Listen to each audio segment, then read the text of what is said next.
ito ng lalaking itago na lang natin sa pangalang Max.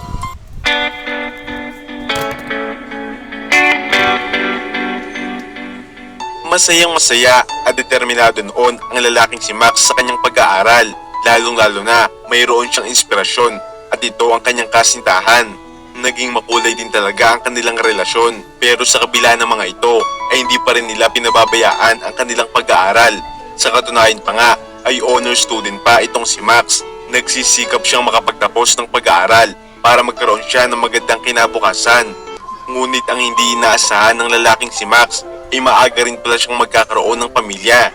Habang nag-aaral kasi sila noon sa kolehiyo ay nabuntis na rin niya ang kanyang kasintahan. Wala nang nagawa si Max kung hindi panindigan na lamang ang kanilang relasyon.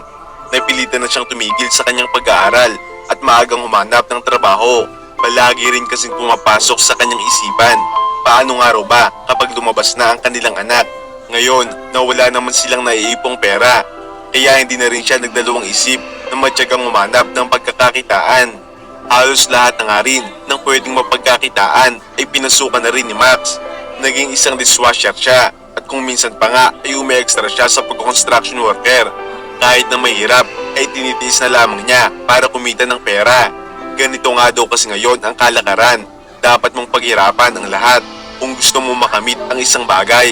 Sa pagsisikap ni Max ay sa wakas, nakahanap na rin siya ng stable na trabaho. Nagtatrabaho na siya ngayon bilang isang delivery boy sa isang restaurant. Hindi niya rin may kakaila na mas maganda nga ang sinusweldo niya dito. Malayong malayo nga daw sa kanyang mga naging trabaho dati. Makalipas ang ilang buwan, mas lalong naging masaya at nagpursige sa kanyang trabaho itong si Max dahil isinilang na ng kanyang kasintahan ang kanilang unang anak. Sa pagkakataong ito ay kampanteng-kampante na si Max na mapapalaki nga daw nila ng maayos ang kanilang anak. Lalo na nga daw ngayon na mayroon na siyang naiipon para sa kanilang kinabukasan. Dito na rin nagsimulang magbago ang buhay ni Max dahil ngayon nga daw ay mayroon na siyang pamilya. Matagal na siyang tumigil sa pag-aaral kahit na marami ang nagsasabi sa kanya dati na sayang nga daw dahil honor student pa siya. Marami man siyang naririnig na hindi magaganda galing sa ibang tao na importante nga daw ay masaya ang kanilang pamilya. Sa kabilang banda naman ay masayang masaya na rin si Max sa kanyang trabaho dahil ang sinusweldo nga raw niya sa pagiging isang delivery boy ay hindi na nagkukulang para sa kanyang pamilya. Sa katunayan pa nga ay marami na rin silang naiipon. Madalas daw kasi ay nagkakaroon pa siya ng komisyon sa mga dinideliver niyang produkto. Bukod pa nga daw ito sa ibinibigay na tip ng kanilang mga customer. Kaya't laking pasasalamat na rin talaga niya dahil napakadaming blessings nga daw ang kanilang natatanggap.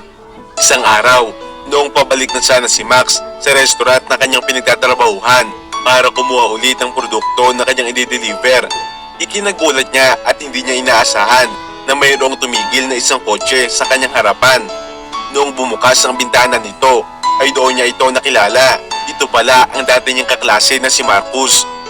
"O Max, kumusta ka na? Mukhang sipag natin sa trabaho ah. Ano bang trabaho mo? Bakit ganyan ang suot mo?" Agad din namang sumagot si Max sa tanong ng dati niyang kaklase. "Ikaw pala yun Marcus, mukhang asensado ka na ha. Ayun, nakakotse ka pa. Ito kasi ang uniform namin sa restaurant. Delivery boy kasi ang trabaho ko ngayon. Alam mo naman sa panahon ngayon, napakahirap talaga kumita ng pera. Lalong-lalo na, hindi rin ako nakapagtapos." Napatawa naman si Marcus sa sinabi ni Max at sinabing, "Oo nga, sayang eh, hindi ka pa nakagraduate. Tingnan mo ako ngayon, nagkaroon ako ng magandang trabaho sa opisina dahil nakagraduate ako. Nakakotse pa ako, pero hindi rin naman sa pagmamayabang. Marangyan na rin kasi ang pamumuhay ko." "Paano ba yun Max? Mauna muna ako sa'yo. Nice to see you again," sambit ni Marcus.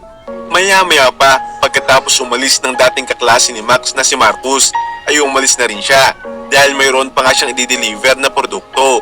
Matapos ang ilang oras na pagtatrabaho ni Max, ay umuwi na rin siya.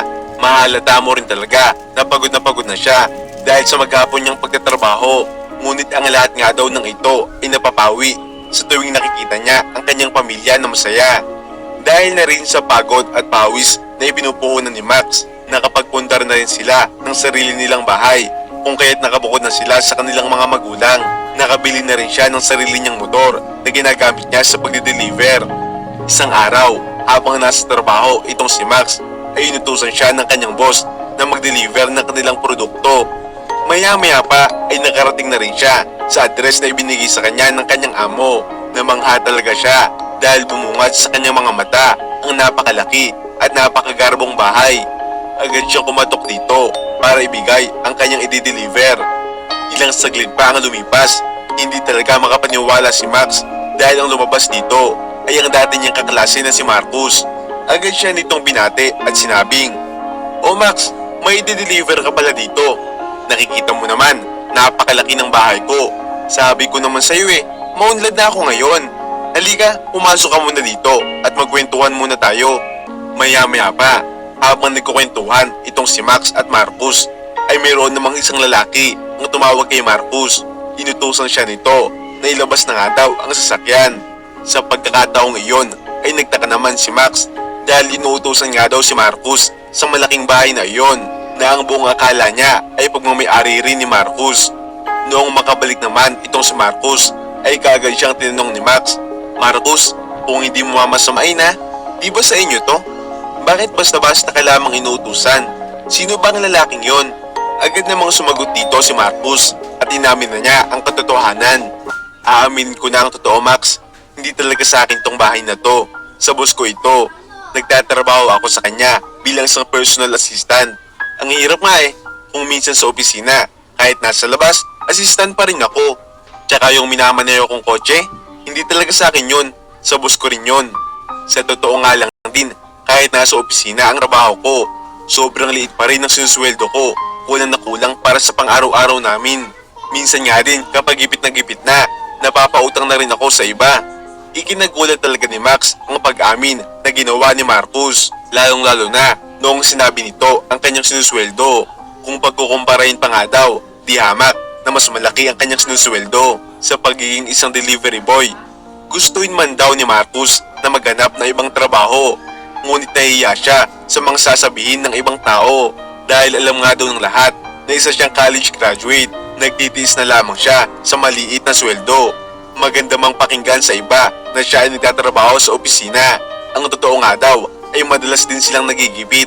Nainggit din talaga siya sa kung anong mayroon ngayon si Max. Kahit nga daw kasi hindi ito nakapagtapos ng pag-aaral at isa siyang delivery boy ngayon. Kahit papaano ay may kalakihan naman daw ang kanyang sinusweldo at marami na rin siyang naipundar, kagaya na nga lamang ng kanilang bahay at kanyang motor.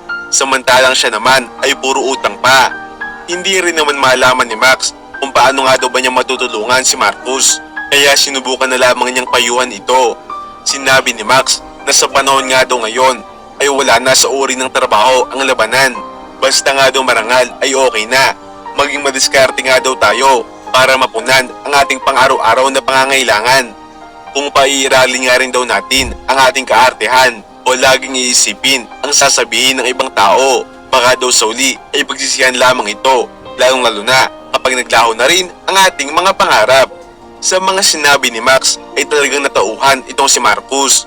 Doon na rin niya napagtanto na hindi na rin daw talaga siya masaya sa kanyang ginagawa dahil ang nangyayari nga daw ay nagtitiis na lamang siya para sa iisipin ng iba. Simula din on ay naganap na rin siya ng panibagong trabaho na mas makakatulong para maabot niya ang kanyang mga pangarap. Samantala, naging masaya rin talaga si Max dahil kahit papaano nga daw ay natulungan niya itong si Marcus para malagpasan ang kanyang pinagdadaanan. Lalo din nilang pinagsikapan ang kanilang mga ginagawa para balang araw nga rin daw ay maabot nila ang kanilang mga pangarap at maging maganda ang kanilang kinabukasan. Dito na nagtatapos ang kwento ng lalaking si Max at Marcus. Sa kwentong ito ay pinapaalam na minsan hindi mo na kailangang isipin pa ang sasabihin ng iba. Basta masaya ka sa iyong ginagawa.